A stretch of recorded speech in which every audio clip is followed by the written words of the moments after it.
In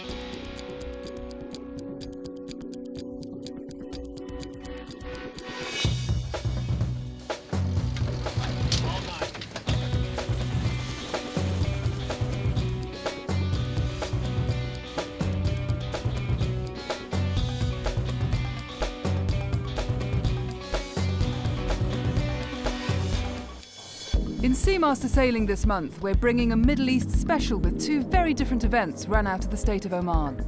First, it's the Sail Arabia Tour, now in its second year, with 9 teams on the start line racing a 7-stop tour that climaxed in Muscat, which is where the first round of the Extreme Sailing Series was staged. The 2012 World Tour was launched with new locations, teams and skippers, plus the latest news from the Volvo Ocean Race and an update on the America's Cup World Series, which begins in 2012 in Italy, with Emirates Team New Zealand the current series leader.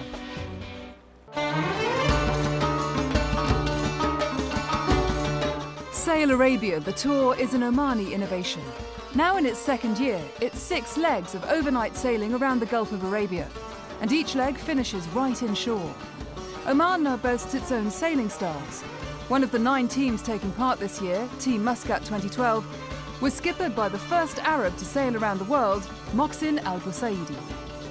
He was up against top French team Corrier Dunkirk, skippered by 2008 and 2009 winner of the Tour de France à la voile and FAR 30 world champion Daniel Subin. But the most unique team was Al Thuraya Bank Muscat, led by British round the world sailor Dee Kafari. This team's story started back in October 2011, when 30 Omani women were selected into Oman Sail's women's programme. Then, last December, the women's FAR 30 was launched, and 8 Omani women were selected to race Sail Arabia the Tour.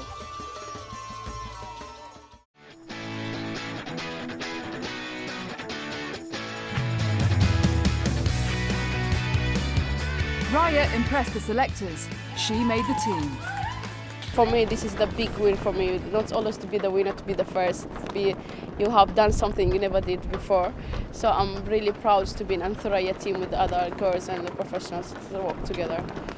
Well, they started the initiative last year, which is really bold in a country like Oman. We selected Intisar and Raya just through their ability to just pick it up. The speed they were picking stuff up at was much quicker than the other two, and looking at the competition of the other 8 boats in this fleet, we needed people that were going to react and get it so that they could just compete that little bit harder. And they're aware of what these other teams have done in other parts of the world, and I think they can't really believe they're sailing with them.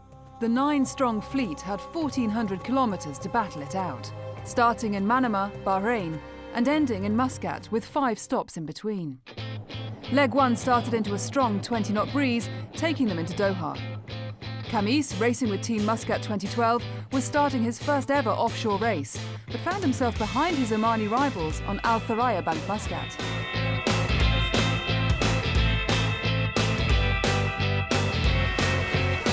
We're going now running downwind towards the Qatar. 4 boats ahead of us. We are like middle fleet now at the moment. We're trying to catch up. The girls just in front of us, and we try to catch them up and pass them away. But the French Corrier Dunkirk broke away from the pack and led the race from start to finish. As the sun set and the wind dropped off, the fleet eased into Qatari waters. A simple straight run down into the capital Doha. After 11 hours and 17 minutes at sea, Corrier Dunkirk took the first victory of the tour. Leg 2 from Qatar to Abu Dhabi was the longest of the tour, and a chance to break the French domination at the top of the podium. The all-girl crew, skippered by Dee Kafari, finished 5th in Leg 1, but had set themselves a long-term goal much higher up the rankings. Well, Leg 2, we've learned everything from Leg 1, and now we've got to put it into action, and this is the longest leg in the whole race, nearly 300 kilometres. It's not so much downwind conditions this time, more reaching and upwind, so it'll be different muscles they'll be using, but I think they're ready for some action. The start of Leg 2 was tough on Team Muscat 2012. They were forced over the line at the start and had to return as the fleet sailed away, bound for Abu Dhabi. We had a bad start. We were called over the line, and we've been trying to make up for it ever since. So we'll see how we fare out toward the end. It was a hard upwind slog into the night, much to the frustration of the all-women team. I can say the first 4 hours we worked really hard. We kept our stuff and now it's given up. And we made a whole 3 miles down the track. Oh my. Oh, but the wind is doing what we wanted it to do. Go right, we are on the right. Boats all below us, so yay. As Abu Dhabi came up over the horizon, Courier Dunkirk had stretched out a lead to score their second leg win. Team Kingdom Saudi Arabia negotiated the oil rigs badly, letting BAE slip into second. But the women's team were fighting hard for third with Commercial Bank, but lost out minutes from the finish line. One place further forwards, so if we keep up at this rate, we'll be winning into Muscat. Leg 3 was a special leg for Ras Al Khaimah. Racing into their own country, the UAE team desperately wanted to perform after a poor start to the tour. Yeah, we're going to pull all the stops out to make sure that we do well on this leg. And the guys are really looking forward to it. We're really looking forward to going home to Al Hamra and Ras Al Khaimah. And I'm sure all the crews will get a fantastic welcome from the people there. Courier Dunkirk had established themselves as the team to beat with 2 wins from 2. But at the halfway stage, others were looking on finding a winning formula. Winning isn't always about being fastest in a game of endurance, where teams spend days in close proximity. Keeping morale high is key, especially for new team members Intisar and Raya. They've been brilliant. Yeah, they've been really good. They're getting more used to having less sleep, and they're very enthusiastic, always get stuck in. We're the most fun by miles. Definitely the most fun team. Leg 3 turned out to be an incredibly tactical leg. Constantly changing conditions and big wind shifts made it hard work. Any of the top 3 teams could have taken the win, as only 10 minutes separated the podium places. Daniel Subin and his professional French crew sailing Courier Dunkirk fended off Commercial Bank after a long battle. BAE and Al Thuraya Bank Muscat took 3rd and 4th, with the local UAE team, Ras Al Khaimah, taking their best finish to date in 6th. Leg 4 was a frustratingly slow starter, but the moment the fleet emerged from the shelter of Ras Al Khaimah, they were slammed by rough seas. They all dived inshore to escape the ocean swell and tracked down the beautiful Omani coastline. A pattern was emerging, with Courier Dunkirk taking the win after 24 hours of sailing, but just 9 minutes ahead of Commercial Bank. But it was the ever-improving skipper on Team Renaissance, who only this year went from first mate to skipper, who took his first podium ahead of BAE Systems, meaning BAE slipped into joint 3rd overall. To cross 3rd position, I was said, I'm happy to stay in 5th or 4th. It's not easy to come in top 3 with those professional crew and professional skippers. A nail-biting finish between Ras Al Khaimah and Al Thuraya Bank Muscat for 4th and 5th was too much for the reserve crew watching on the media boat. 24 hours of racing and just metres separated the 2 teams. Fantastic after all that way to be battling for the line, and I saw BAE Systems with the Saudi guys match racing for the line as well, and it's really nice to see that close racing, but for us on the girls' boat we're a little disappointed with the result. 2/3 of the way through the tour and any one of the top 5 teams could win. 2 important legs were coming up.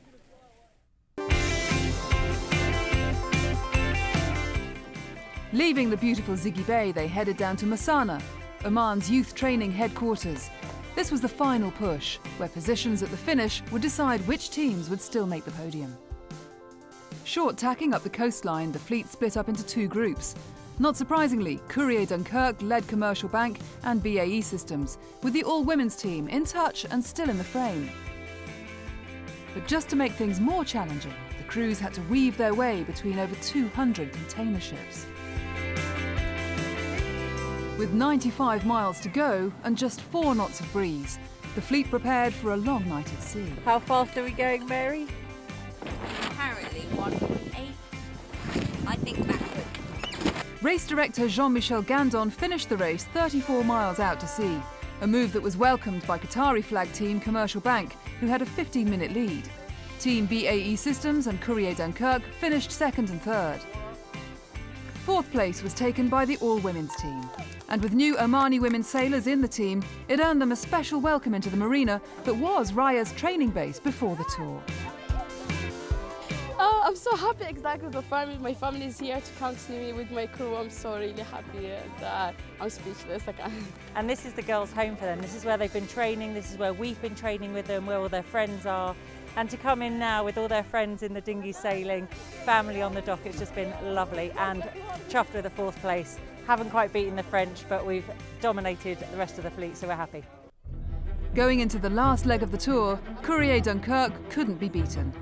With only a point separating second and third, and fourth and fifth, there were duels still to be fought out on the racetrack, the biggest rivalry being between the Omani women's and men's teams. Leg 6, the final leg, and the pressure is on. There's actually only 1 point separating the girls' boat from Renaissance, their fellow competitors that they've been training with, so it's all to play for today.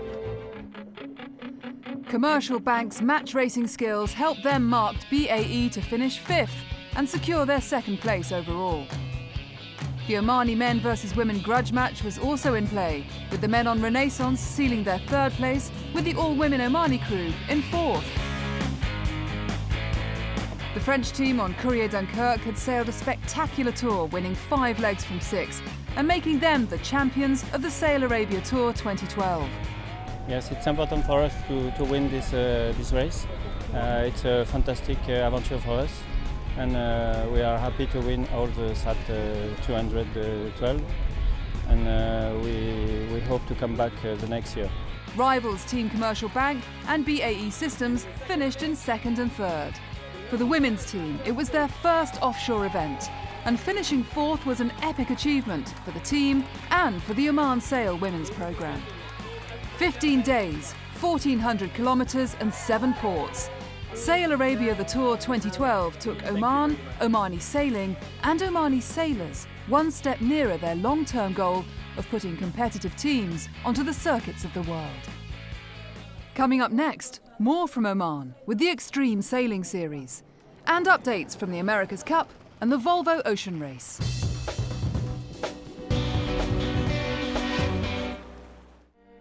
The Extreme Sailing Series is called Extreme for good reason. Even the most experienced sailors sometimes get it wrong. Bows down, crew clinging on. This is the Wave Muscat, they're over. The crews are clinging on and crash, the master's gone. Oh, Team Extreme, they've hit them.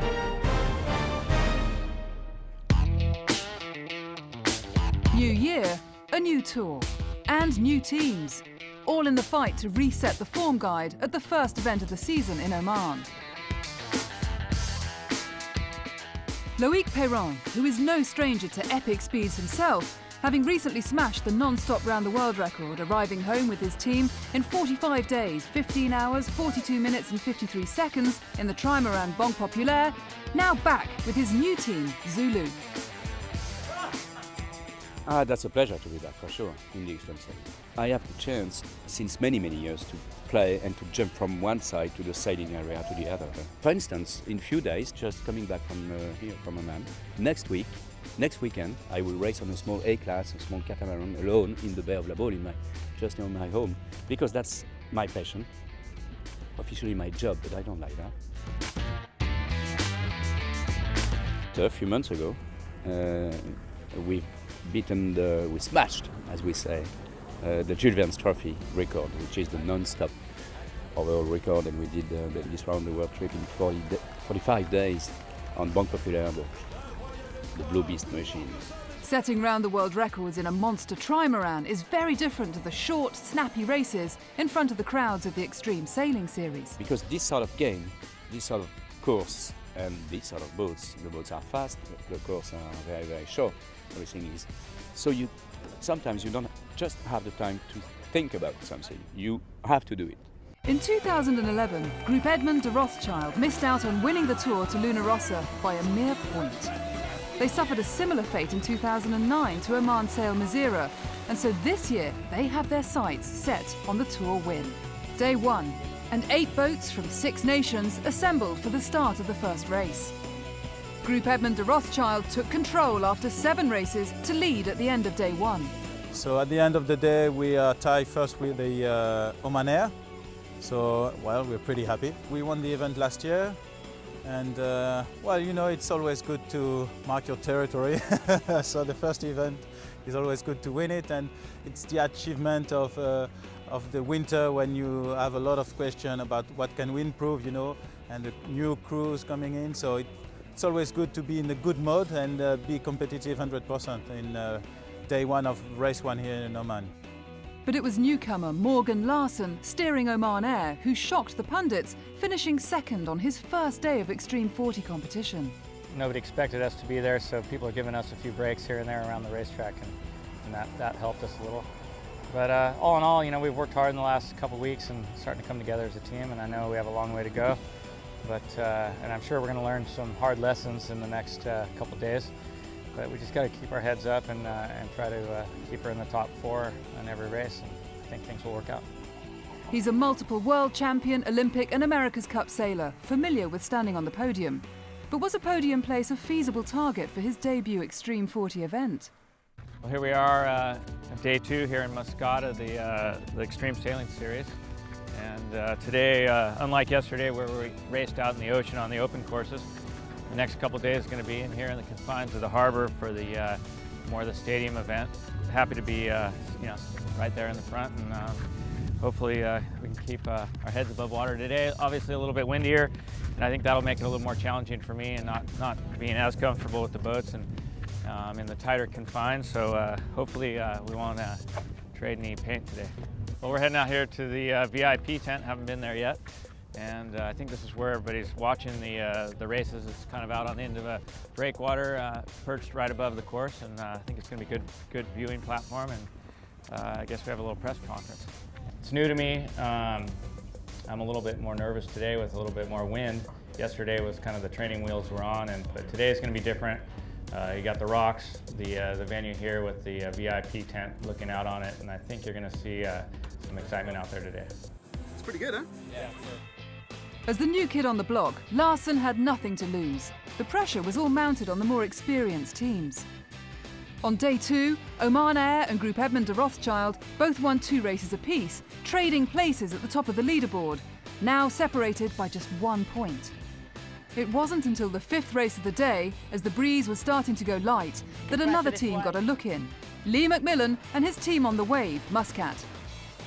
Like I say, we're lying in 3rd. We're 13 points off the lead, which in this kind of racing with 2 days to go, that's you know, not a big margin. We've obviously just got to improve a little bit on how we've gone over the last 2 days to claw back with the 2 guys in front of us, Oman Air and Gitana. Often, light air can pile more pressure on crews than big capsize type winds. Guys, you're going to have to give us water! You've got to give us water! Although we're moving around very slowly, it doesn't look as much action when it's really windy. It's just as full on in the racing sense, and just as intense and just as close. Day 3 and a few clicks more wind. With points tight at the top, it was becoming a contest of minimising errors and bad results. French team Group Edmond de Rothschild managed 2 race wins out of 8, keeping them just 1 point from Morgan Larsen's Oman Air. Loic Perron's new team on Zulu scored their first race win. The Wave Muscat kept Red Bull from taking their 3rd place. And so at the end of the penultimate day, just 5 points separated Group Edmond de Rothschild, Oman Air and the Wave Muscat.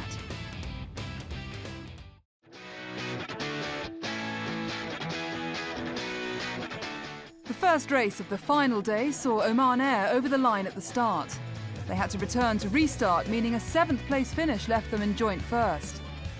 The Oman Sail teams were tied on equal points going into the final double point decider, meaning Penek's team on Group Edmond de Rothschild had to win the final race, with Oman Air and the Wave Muscat finishing no better than 6th place to give the French a victory. With the final race counting for double points, Oman Air were focused on tense team talks on board as it all turned into a maths game. Okay. So look at how many points ahead are we on Gitana. So if we're 7th, we'll get 14 points, right? Yep. And they win, they'll get 2. They'll end up on 143. Little game plan. Same as we've been doing. Keep it nice and clean, okay? No penalties. It's a long series, long summer, and we just got to get better every race. Keep doing that. 5 seconds to go to the start. And go. That's it. Start, we're off. Tension. Oman Air. Back on the jib. Group Edmund and Rothschild at the front of the fleet. It's advantage Oman Air, but Group Edmund and Rothschild could be winning. Okay. More tension now. Head downwind. The Danish team are leading. Remember, Group Edmund and Rothschild must get ahead. Otherwise, they will have no chance of winning the title here. Boats are heading down to the bottom of the course, the 2 white marks. But it's the Danish team who are leading. That means Group Edmund and Rothschild can't win. Could change, though. So whichever of the 2 Omani boats finish this race first could win the title. And the Wave Muscat have taken an early move, and they've gone off by themselves to try and find clear wind. It's not looking good for the Wave Muscat. No panics. A little bit more breeze now. Coming in towards the mark. Intense. Group Edmund and Rothschild have to win this race. At the moment, the Danish team, they won't count in the podium places, but they could count in how the podium places are decided. Helen Grundy's right there on the boat. Oman Air have just put an attack. They're trying to get out to some clean wind. The last thing they wanted to do was to be in a pinching match with the boats anywhere near them. They decided to go to the right-hand gate as you look at the course to make sure they didn't have any dirty air off the other boats. But the last thing Morgan said to them before they crossed the line, let's have a good race, guys. Let's keep it simple. Just a teeny bit. The words on board Oman Air. Day like this, Group Edmund and Rothschild in second place in this race will not win overall. Stay like this, Oman Air will win here in Oman. But the Wave are a real fight in the overalls now. This sprint now to the finish, it may be slow motion. Lefty coming into the finish. I don't think that Group Edmund and Rothschild, once we get a little speed, we can trim jib. Can do it. It's going to be second place. We'll go back to the onboard with Morgan Larsen as soon as these 2 have crossed the line. Big cheer. On their first ever outing in this series, the Danish team win the last race. Good performance by the French team here, but let's go on board Oman Air now as they head down towards the finish. Today, everybody. Nice work today, everybody. Solid. This is the team heading for overall victory here. We want a big cheer here, I'm sure we'll get one. The home team. Play their song. The home team now. Oman Air victorious here. Well, they started this race fighting for the front. They've been fighting at the front ever since. They took the lead today. They lost it. They were battling with their own team. Celebrations for the team from Oman. Oman Air. Pearl. Binder and Red Bull. Well, that's actually, the battle for 4th and 5th. Yeah. Celebrations we can hear on board Oman Air. This is the moment that Oman secure 1 and 2 in their home round of the Extreme Sailing Series. Congratulations to Oman, the Wave Muscat, second here in Oman. It all ended with an Omani double act, with Oman Air taking the top spot, the Wave Muscat second, and the French team, Group Edmund de Rothschild, third. A stunning win for the Extreme 40 newcomer, Morgan Larsen.